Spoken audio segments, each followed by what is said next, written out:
IPECOM Paris. Réussir sa vie professionnelle grâce à la prépa HEC, les élèves d'IPECOM témoignent. Aujourd'hui, nous allons parler justement du parcours de certains des élèves d'IPECOM et j'aurais aimé leur poser quelques questions sur leur choix de prépa, sur leur parcours et sur leur réussite. Donc je pose la première question et je présente d'abord mes anciens. Frédéric Cohen, peux-tu te présenter? Alors je me présente, je m'appelle Frédéric Cohen et je suis le fondateur de la marque de bijoux Emma et Chloé. J'étais à IPECOM de 2005 à 2007, donc pour mes 2 années de prépa HEC dans l'école de Madame Redman. Suite à la prépa HEC IPECOM, j'ai fait l'école Grenoble École de Management pendant 3 ans, accompagné d'un master spécialisé à l'ESCP en entrepreneuriat. Bonjour, je me présente, je m'appelle Esther Redman, j'ai 28 ans. J'ai intégré IPECOM Paris entre 2011 et 2013 pour faire une classe préparatoire voie scientifique, à l'issue de laquelle j'ai pu intégrer l'école de management EM Lyon Business School. Au travers de mes études, j'ai pu me spécialiser en finance de marché et j'ai notamment eu diverses expériences en sales et en structuration au sein de la Société Générale et de BNP Paribas. Je travaille aujourd'hui en tant que banquier privé au sein de Odo BHF. J'aurais aimé savoir, Esther, quel a été l'apport de la prépa et en comparaison aussi l'apport de l'école de commerce et des stages. Au fond, est-ce que ce parcours t'a servi et en quoi ça t'a mené à avoir une réussite dans ta vie professionnelle? Tout d'abord, je pense que c'est important de rappeler pourquoi IPECOM Paris. En effet, j'ai choisi cette classe préparatoire pour plusieurs raisons. La première, je pense que ce sont les effectifs réduits, puisque cela permet d'avoir une plus grande proximité avec le corps professoral et de bénéficier d'un accompagnement privilégié. La deuxième raison, je pense que c'est la qualité du corps enseignant qui, pour la plupart, est correcteur au concours et donc a une vraie visibilité sur les exigences demandées lors des examens. Troisièmement, ce qui me paraît clé au sein d'IPECOM, c'est l'environnement familial où on a par exemple une direction avec un bureau avec des portes vitrées transparentes qui échangent avec nous régulièrement, qui nous interpellent lorsqu'on a des difficultés dans telle ou telle matière, parce qu'il y a un dialogue entre le corps professoral et la direction, ce qui permet d'avoir véritablement une proximité et on se sent à l'écoute et encadré. La classe préparatoire m'a tout d'abord apporté de l'endurance. En effet, on est submergé de cours, on est submergé d'informations que l'on lit dans les journaux, dans les manuels, et on a besoin d'être efficient, de sélectionner les meilleures informations dans les cours et dans les livres que nous lisons pour être efficace et avoir un rendu qui soit le meilleur possible. Ce qui signifie apprendre à travailler de manière organisée et être synthétique. Ça, c'est une qualité qui me servira toute ma vie. Je le vois aujourd'hui en entreprise. On a malheureusement souvent des deadlines très courtes dans le métier que j'exerce. On a beaucoup d'informations aussi à gérer sur nos clients, sur leurs besoins, sur leurs objectifs. Et il faut réussir à rationaliser tout ça, à être synthétique, percutant pour les clients et en même temps à proposer des solutions qui correspondent à leurs besoins. Et toi, Frédéric, pourquoi tu as choisi une prépa et peux-tu nous parler de ce que tu as appris, la prépa et l'école de commerce et les stages? Alors moi j'ai choisi la prépa HEC parce que c'était selon moi un parcours d'excellence qui me permettait, j'étais pas quelqu'un de très scolaire, donc c'est vrai que ça m'a permis de vraiment canaliser toute mon énergie sur la réorganisation de ma façon de travailler, parce qu'en fait la prépa c'est beaucoup de méthodologie, c'est beaucoup d'endurance comme disait Esther tout à l'heure.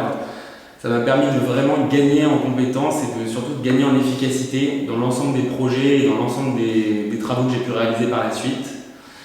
Je pense que plus que l'école de commerce, ça m'a vraiment appris la façon dont j'allais travailler plus tard, et c'est le cas aujourd'hui dans mon entreprise, puisque j'ai jamais réalisé de stage, je n'ai jamais travaillé dans une autre boîte que la mienne, et finalement c'est grâce à la prépa que j'ai appris cette rigueur, que j'ai appris cette créativité, cette envie d'aller vite et bien et de travailler de manière la plus efficace possible, parce que c'est un peu les défis qui s'offrent à nous quand on crée une société demain.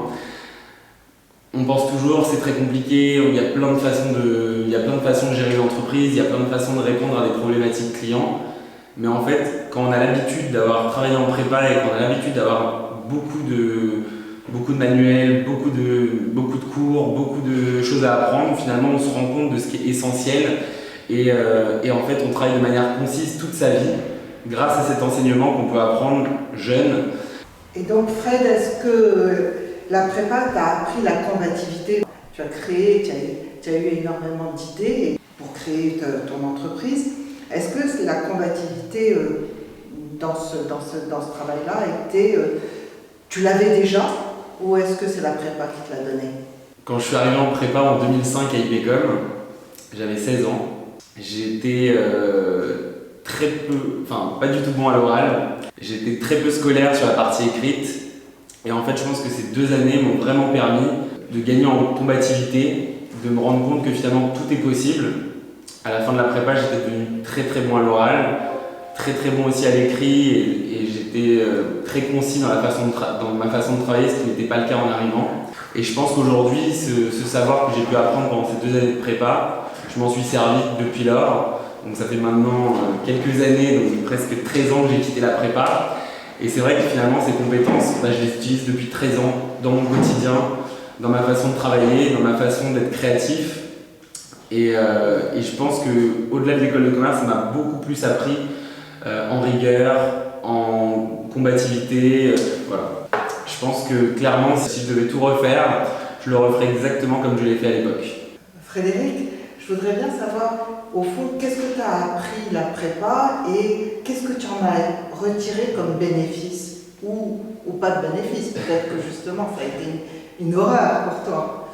Alors, comme je le disais avant, la prépa, ça m'a apporté énormément en termes de méthodologie, en termes de combativité.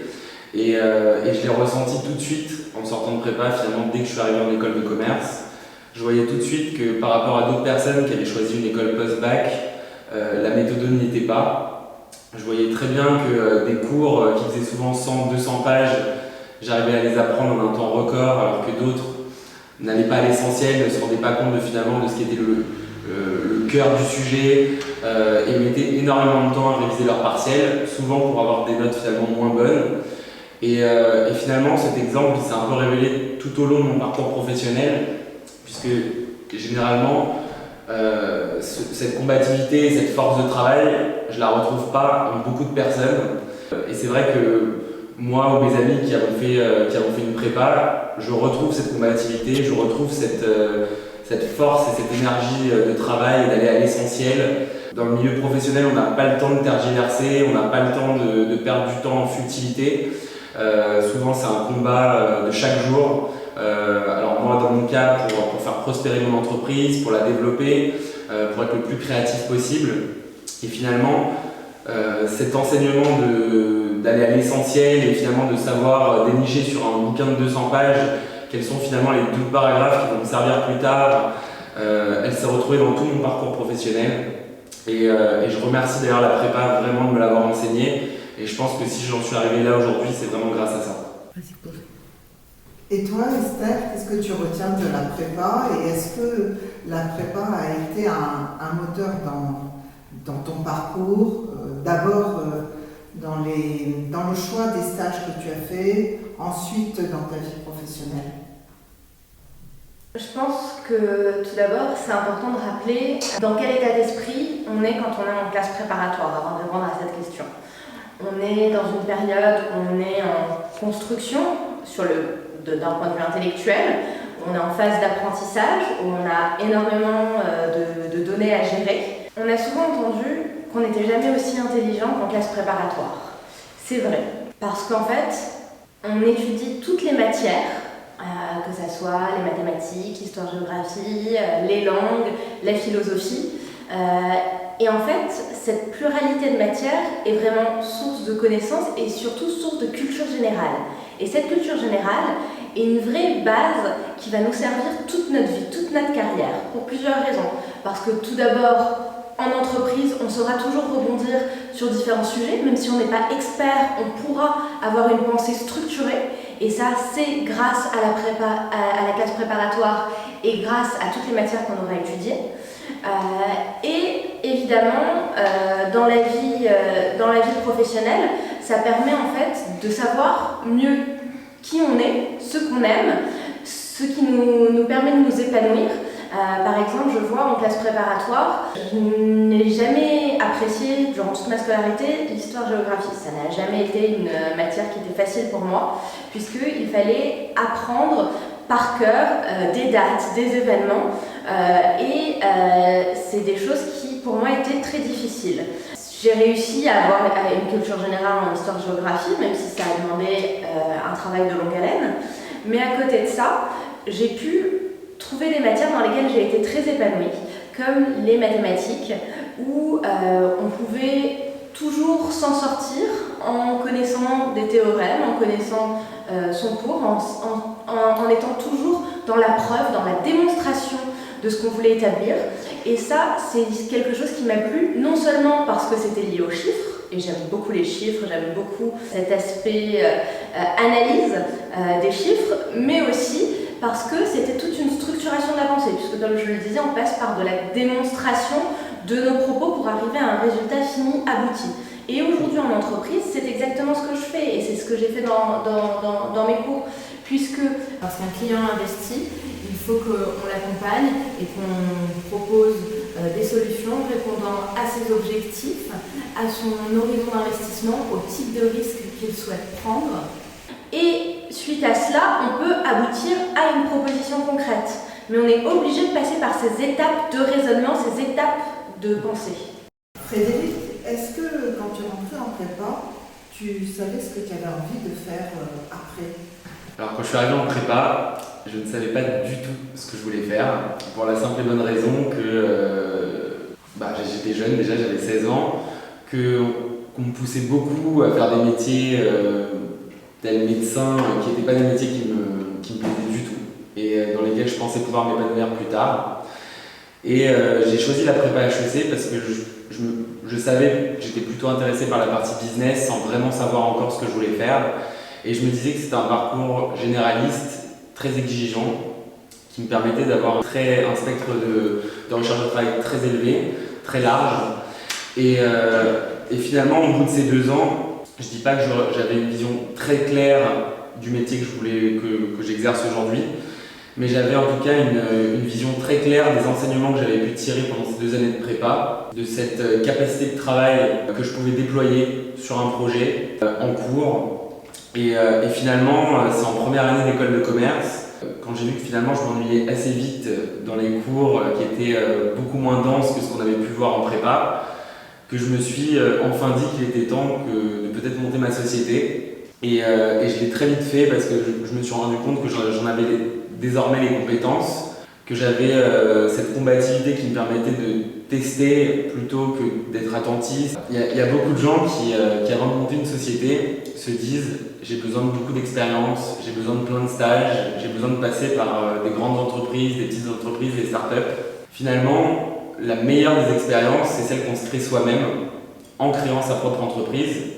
J'ai fait le choix de le faire très jeune, très vite, parce que j'avais peur de ce confort qu'aurait pu m'apporter un premier job, un deuxième job, et finalement de me retrouver à 50 ans et me dire finalement j'ai pas monté cette boîte. Et je pense que la prépa, avec toute cette force de travail que j'avais pu accumuler pendant 2 ans, je l'ai très vite répercuté sur une première création de société qui n'a pas forcément tout de suite fonctionné, mais en fait, comme en prépa on nous a appris à avoir des zéros, même quand son travail est plutôt bon, qu'on nous a appris à avoir finalement peut-être un 2 sur 20 plus tard, quand son travail était toujours aussi bon mais encore pas suffisant, jusqu'à avoir un jour par miracle la moyenne, qui était plus que bien finalement en prépa. On se rend compte que finalement le jour où on crée sa boîte, c'est pas grave d'avoir un 0, c'est pas grave d'avoir un 2, mais par contre on finit par atteindre son objectif en ne lâchant jamais, et ça c'est vraiment la prépa qui nous l'apprend à travers cet enseignement d'exigence, à travers ces échecs qui finalement deviennent des forces. Moi j'ai créé plusieurs sociétés, c'est la troisième qui s'est avérée être la plus concluante. Pas que la première ou la deuxième aient été des échecs, bien au contraire, mais elles m'ont permis d'avoir ce tremplin pour créer ma troisième boîte, qui est Emma et Chloé, et que je dirige aujourd'hui depuis 7 ans. Et finalement, voilà, le conseil que j'aurais à donner à tout étudiant qui hésiterait aujourd'hui entre prépa HEC ou d'autres études, c'est de se dire finalement la prépa HEC c'est un enseignement qu'on retient toute sa vie. Alors oui, ça paraît futile d'apprendre des dates de géographie par cœur, ça paraît futile de faire de la philosophie alors qu'on n'aime pas ça, c'était mon cas. Mais finalement c'est un enseignement d'un tout, de plein de matières qui se complètent, qui sont très générales et qui permettent d'avoir une vue d'ensemble sur la vie du quotidien, sur la vie que vous aurez demain en entreprise ou dans un milieu socio-professionnel quel qu'il soit. Et aujourd'hui, la prépa, je pense que c'est aujourd'hui le meilleur choix que j'ai fait de ma vie, à un moment de ma vie où je ne savais pas quoi faire. Vous avez beaucoup parlé de la prépa. J'aimerais maintenant que vous abordiez, Esther et Frédéric, le thème de votre école de commerce. Au sortir de votre école de commerce, finalement, est-ce que la marque école de commerce était importante pour vous dans votre parcours professionnel? Est-ce que sortir du top 3, du top 5, du top 8 ou du top 10 est important pour vous et a été un élément déterminant dans votre vie professionnelle? Au fond, peu importe l'école qu'on a faite, peu importe le nom qui est inscrit sur notre diplôme, peu importe le nom que l'on inscrit sur notre CV, ce qui compte, c'est l'humain. C'est la personne avant tout, c'est les qualités qu'elle a pu développer, c'est son savoir-faire, son expertise. Évidemment, il y a de nombreuses entreprises pour lesquelles ça peut être un frein à l'entrée. C'est-à-dire qu'on regarde le nom de l'école qu'on a sur son CV et si on n'est pas dans les 3 premières ou 4 premières écoles françaises ou étrangères, eh bien on n'intégrera pas la société. Mais il y a toujours des exceptions et des personnes qui gravissent les échelons, qui démarrent plus bas, mais qui, après être passées par exemple en finance par une expérience de CDI au middle office, arrivent à passer en front office et donc à être confrontées directement aux clients. J'ai connu de nombreuses personnes, notamment en salle de marché, qui n'avaient pas du tout fait les top écoles auxquelles on peut s'attendre et qui, par la force des choses, en étant au départ assistants et donc en lien avec les clients, ont réussi à devenir indispensables pour ces clients parce qu'ils comprenaient leur manière de fonctionner, ils savaient ce sur quoi ils allaient les attendre et ainsi ont réussi à être indispensables et donc à avoir leur place dans la société et à pouvoir évoluer vers un poste encore plus responsabilisant en front office. Alors moi en l'occurrence j'ai fait Grenoble école de management à ma sortie de prépa HEC. Il était question au début, j'y ai réfléchi, de QB pour potentiellement avoir les 3 parisiennes que j'ai loupé de peu à cause notamment d'une matière, la philosophie, que j'avais complètement raté sur les concours. Et je me suis dit, finalement, une année de plus pour une histoire de classement, est-ce que ça fait vraiment la différence? Je pense pas. Parce que cette année, j'ai préféré la mettre à profit pour avancer dans ma carrière professionnelle, pour finalement intégrer une école qui était loin d'être mal classée et qui finalement m'a permis de me donner d'autres acquis pour avancer dans mon parcours professionnel. Je pense qu'aujourd'hui en France, on est quand même très rivé sur les classements quand on est vraiment dedans. Mais finalement, on se rend compte que dans le parcours professionnel plus tard, et moi en tant que recruteur, alors c'est vrai, le diplôme a son importance, le parcours a son importance, mais souvent ce que je regarde en premier lieu, c'est les expériences professionnelles en stage, les expériences professionnelles en CDI dans tel ou tel type de boîte. Et ça va beaucoup plus finalement me donner un avis sur la personne que je vais embaucher que l'école qu'il a pu faire au début. Alors évidemment, quand je vois que quelqu'un a fait une prépa et qu'ensuite il a fait un parcours exemplaire, ça a son plus et clairement je le prends en compte. Maintenant, l'école en elle-même, finalement c'est pas l'école qui fait l'homme, c'est l'homme qui fait l'école. Et j'ai toujours pensé que quelle que soit l'école que j'ai pu faire, ça n'aurait pas changé ma façon d'évoluer dans le milieu professionnel, ça n'aurait pas changé mes projets. Ça m'a juste accompagné différemment, dans une ville différente, en l'occurrence Grenoble. Et aujourd'hui, mon choix de ne pas cuber, je le regrette pas. J'y ai même jamais repensé depuis là. J'ai souvent entendu dire suite à ma prépa. Ah, la prépa, quelle horreur, ça a été les 2 pires années de ma vie. Ou ah, les gens de prépa, c'était des gens horribles, personne se passait la copie. Enfin, moi aujourd'hui, d'après l'expérience en tout cas que j'ai vécue de 2005 à 2007 chez IPCOM, j'en garde bizarrement les meilleurs souvenirs de ma vie. Alors c'était aussi les plus durs en termes de travail. Les gens que j'ai pu côtoyer, aussi bien professeurs qu'étudiants, sont des personnes que j'ai continué de côtoyer jusqu'à aujourd'hui. Et c'est vrai que je connais peu de personnes qui ont eu le même parcours dans des prépas différentes et qui ont continué à côtoyer ces personnes-là. Moi, je pense qu'aujourd'hui, le gros avantage d'IPCOM, et c'est ce que disait Esther tout à l'heure, c'est que le côté familial chez IPCOM, il se retrouve vraiment à tous les niveaux, aussi bien avec les relations qu'on peut avoir avec les corps enseignants qu'avec les relations qu'on peut avoir avec nos camarades de classe. Et je pense que c'est essentiel pour bien s'épanouir en prépa et pour pas abandonner, parce que malgré tout le travail, malgré toute la difficulté qu'on rencontre au quotidien en prépa, on a quand même besoin de se sentir épaulé, d'avoir des camarades, de se battre pour la même chose, même si on est en compétition. Je pense que même si quand on a 8000 places dans des grandes écoles de commerce, c'est pas très grave si on est 20 à se battre pour ces 8000 places. Je trouve que cette solidarité, elle se retrouve dans très peu de prépas en France. Et cette solidarité, en tout cas, je l'ai découverte et je l'ai retrouvée chez IPCOM. Et je pense qu'elle est essentielle pour se battre. Au-delà de ça, donc c'est vrai que les personnes que j'ai pu côtoyer pendant ces 2 années chez IPCOM sont les personnes qui restent mon principal réseau et mon principal atout dans mon développement professionnel. J'ai des amis qui sont aux 4 coins du monde aujourd'hui, avec des expériences très diverses. Je pense à Hugues qui est au Togo, je pense à Diane qui est au Mexique, je pense à Hélène qui est à Londres, et je pense à tous les autres qui finalement sont aux 4 coins de la planète avec des expériences très enrichissantes, qui ne sont pas forcément les mêmes que la mienne, mais qui nous permettent d'avoir un réseau très divers, très varié et très riche. Et je pense que ce réseau-là, je n'aurais jamais pu le faire en école de commerce, et j'aurais jamais pu le faire derrière dans ma vie professionnelle. Avoir une telle richesse et une telle divergence d'expérience, c'est unique.